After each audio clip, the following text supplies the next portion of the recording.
Welcome to episode 685 of the Inspired Stewardship Podcast. This is Wendy Gentry from Baker University. I encourage you to live your life from the inside out. And one way to be inspired to do that is to listen to this, the Inspired Stewardship Podcast with my friend, Scott Mater.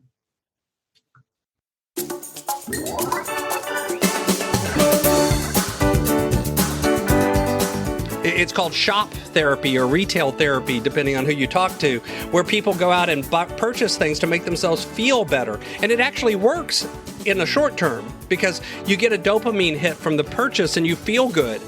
And then later you regret it and you feel bad again, or there's consequences to your decision and those consequences cause you to feel bad. Welcome and thank you for joining us on the Inspired Stewardship Podcast. If you truly desire to become the person who God wants you to be, then you must learn to use your time, your talent, and your treasures for your true calling. In the Inspired Stewardship Podcast, you will learn to invest in yourself, invest in others, and develop your influence so that you can impact the world.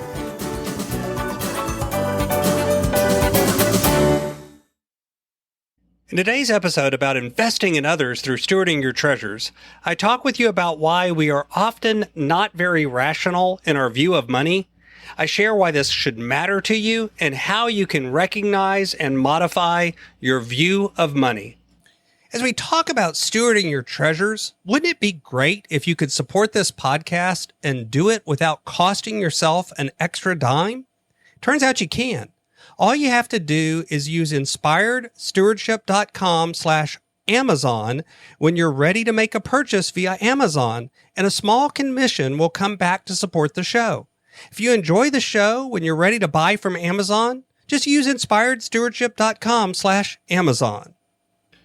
When it comes to our money, we've also got a degree to which we're irrational and our decision-making is based so much on emotion as opposed to real, concrete logic or weighing all of the pros and cons.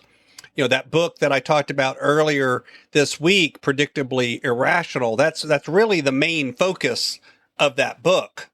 Dan is a economist himself. He studies economy and psychology. So he uses money to frame his book, though, as I pointed out earlier this week, you can also use it to talk about time as well.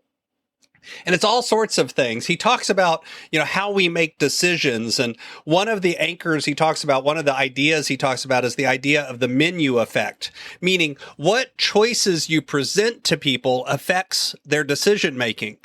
If you stop and think about this for a minute, you've seen this where people come to you and they give you three options, but the truth is one of those options is so obviously bad that there's no possible way you would choose it. And so realistically, you have two options. And because of that, we often end up being steered towards one of them. I'll give you an example. He talks about The Economist magazine, a subscription magazine, and it had at one time, this is different today, three options to subscribe for a year. It was $59, you would get the online version, $125 and you would get the print version, or for $125 you could get the online and the print version combined. You would get both online and a physical copy. And overwhelmingly, people chose that third option because by having that $125 print-only version option, it suddenly became a no-brainer to get both, and you effectively got one for free. That's what it looks like. And in fact, when you took that middle option out, when you offered the $59 versus the $125 online and print, all of a sudden, overwhelmingly, people would go for the $59 option, the cheaper one. See, normally, we look at deals, we think about pros and cons, we think about how much something cost, but we don't really just think about that in a vacuum.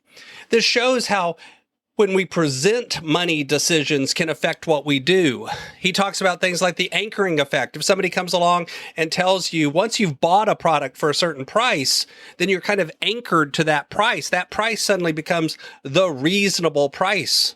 How we look at things like that.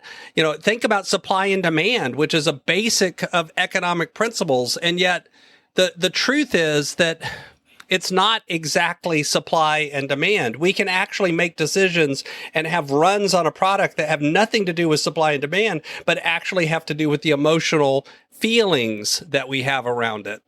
The anchoring effect can do that as well. Whether or not something is positioned as being free affects our decision making when it comes to money, because suddenly free things, it's a different mindset. It's a different thinking. We don't think about something that's free the same way we think about things that cost money.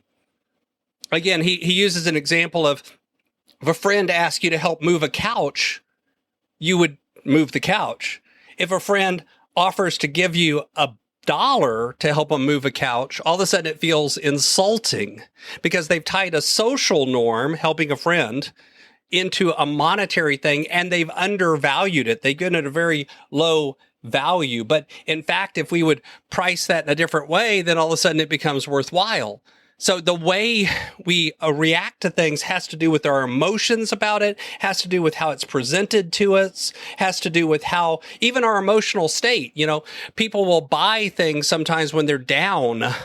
It's called shop therapy or retail therapy, depending on who you talk to, where people go out and purchase things to make themselves feel better. And it actually works in the short term because you get a dopamine hit from the purchase and you feel good.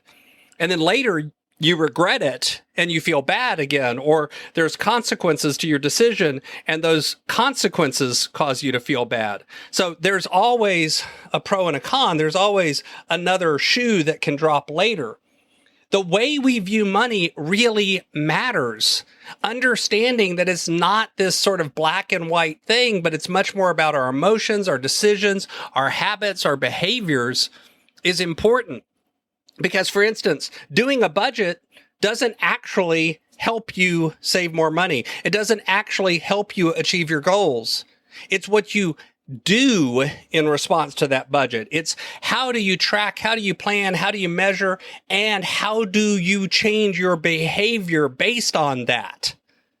It's the changing the behavior part that matters. This is why folks can get into and out of debt multiple times despite being against debt. This is why people can declare bankruptcy and then turn right around and do the exact same things that got them into the trouble in the first place and have to do it all over again. Because the way that we really view our money has less to do with the math and much more to do with who we are. This is why if you begin to recognize that, then you have some hope of beginning to move past this and to begin to set up systems and processes and habits and routines and behaviors that really change your whole life. Now, it's not perfect. It's never perfect. In fact, the truth is, I've been doing this for decades now, and I still struggle at times with it. We all do. That's one of the reasons that I've set up accountability processes and accountability people, because again, like we talked about with time, oftentimes going to that external accountability can help you get better. If you've got a spouse, that's an internal accountability tool as well. It's one reason that can work, but only if you're communicating well, only if you're on the same page, only if you're understanding each other and have shared values and shared goals and shared priorities, does that work. This is, again, one of the reasons that this can be so powerful when you begin to understand how we view money and how it affects everything in our life. Thanks for listening.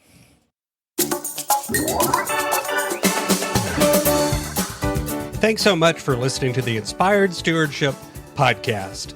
As a subscriber and listener, we challenge you to not just sit back and passively listen, but act on what you've heard and find a way to live your calling.